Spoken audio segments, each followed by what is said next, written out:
आज का उद्देश्य रहा कि हम थोड़ी सी जनता के बीच जागरूकता लाएं, थोड़ी सी अवेयरनेस लाएं दो चीज़ों के बारे में कि एक तो जो बड़ी बीमारियां होती हैं, जो ट्यूमर्स होते हैं, जो कैंसर्स होते हैं, उनका अगर हम समय रहते इलाज करा लें, समय रहते उनका चेकअप करा लें, तो वो बहुत ईजिली ट्रीटेबल है, बहुत आराम से ट्रीटेबल है। उसमें हमें कोई बहुत बड़ा सर्जरी, कोई बहुत बड़ा प्रोसीजर, चीरा काटा की आवश्यकता नहीं है। सेकेंडली कि आजकल टेक्नोलॉजी इतनी ज़्यादा एडवांस कर गई है, हर साल हर महीने इतनी सारी नई इक्विपमेंट, इतने सारे नए तरीके आ रहे हैं कि even for bigger diseases, even for malignant diseases, जो गंभीर बीमारियां हैं, उनके लिए भी हम बहुत मिनिमली इन्वेजिव प्रोसीजर से, बिना चीरा काटा के या बिल्कुल 10-15 मिनट के प्रोसीजर से गंभीर से गंभीर बीमारी, ट्यूमर, कैंसर्स को भी बॉडी से इजीली रिमूव कर सकते हैं। अगर समय रहते ही पकड़ में आ जाते हैं तो हमें वो पूरा रिमूवल भी मिल जाता है। बहुत केसेस में हमें आगे चल के कीमो या रेडियोथेरेपी वगैरह की भी आवश्यकता नहीं पड़ती है। जी जी। जो एशिया का फर्स्ट, जी जी, जो आज के हम जिन पेशेंट के बारे में डिस्कस कर रहे हैं, वो एक 80 ईयर ओल्ड मेल थे, बुजुर्ग थे। उनके पेट में एक छोटा सा ट्यूमर था, गांठ था।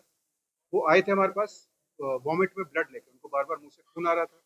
एंडोस्कोपी करी तो उसमें पाया कि एक पेट के पहले हिस्से में एक गांठ बनी हुई है, एक ट्यूमर जैसा बना हुआ है। वो एक कैंसर का ट्यूमर था, न्यूरो एंडोक्राइन ट्यूमर बोलते हैं, उसकी गांठ बनी हुई थी। पहले ज़माने में, आज से कुछ साल पहले तक, उसका ट्रीटमेंट केवल सर्जरी से होता था, ऑपरेशन से होता था, जिसमें पेट के ट्यूमर के समेत समेत पेट का एक बड़ा हिस्सा भी निकाल दिया जाता था। ये बड़ी सर्जरी होती थी, परंतु अब एंडोस्कोपी द्वारा हम इन सारी चीज़ों को बाईपास कर सकते हैं। हमें वो बड़े ऑपरेशन की आवश्यकता नहीं पड़ती है।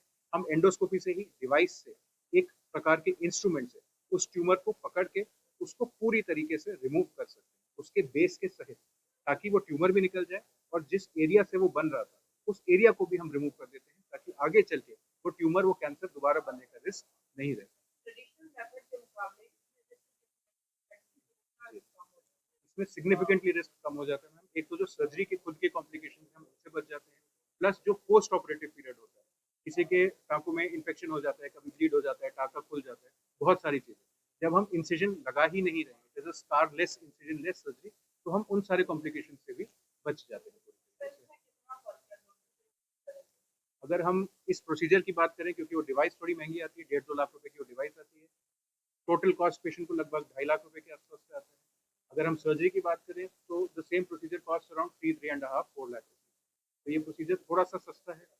इसमें हमें अस्पताल में 5-6 दिन रहने की आवश्यकता नहीं है, हम जल्दी घर जा सकते हैं। More importantly, it is a completely painless, completely discomfortless procedure. तो हमें किसी भी प्रकार की दर्द का, पीड़ा का सामना नहीं करना पड़ता है। बिल्कुल की जाती है, बिल्कुल की जाती है। जी, ये जो प्रोसीजर है, ये हमने इंडिया में, एशिया में पहली बार किया है, यथार्थ सेक्टर 88 में। ये अभी तक यूरोपियन नेशंस में बहुत कॉमनली होता था, जर्मनी में कई बार हुआ है, स्विट्जरलैंड, स्वीडन में कई बार हुआ है। हम लोग भी वहीं से ट्रेनिंग लेके आए हैं, लेकिन इंडिया में, एशिया में अभी तक इस डिवाइस से ये प्रोसीजर नहीं किया गया था। स्पेसिफिकली ये पहला केस था जो हमने किया, एंड ये बहुत सक्सेसफुली हो पाया। जी, इससे हमने अभी तक टोटल 3-4 केसेस लास्ट कुछ महीनों में करे हैं। All of them have gone very well. उसमें से किसी को भी दोबारा रिवीजन सर्जरी की, रिवीजन प्रोसीजर की आवश्यकता नहीं पड़ी है। किसी को उससे कोई कॉम्प्लिकेशन हो गया और रास्ता खुल गया और सुराग बन गया, ऐसी भी कोई स्थिति नहीं है।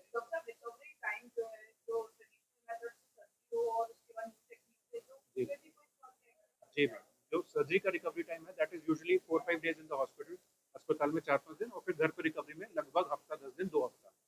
जब हम एंडोस्कोपी से करते हैं, जैसा कि मैंने अभी बताया, हमने 4 घंटे के अंदर अंदर उनको पानी पिलाना शुरू कर दिया, 6 घंटे में उनको खाना खिलाना शुरू कर दिया, 24 घंटे बाद वो घर पर थे अपने, और उसके 24 घंटे बाद वो फ्लाइट पकड़कर वापस अपने स्टेट जा भी चुके।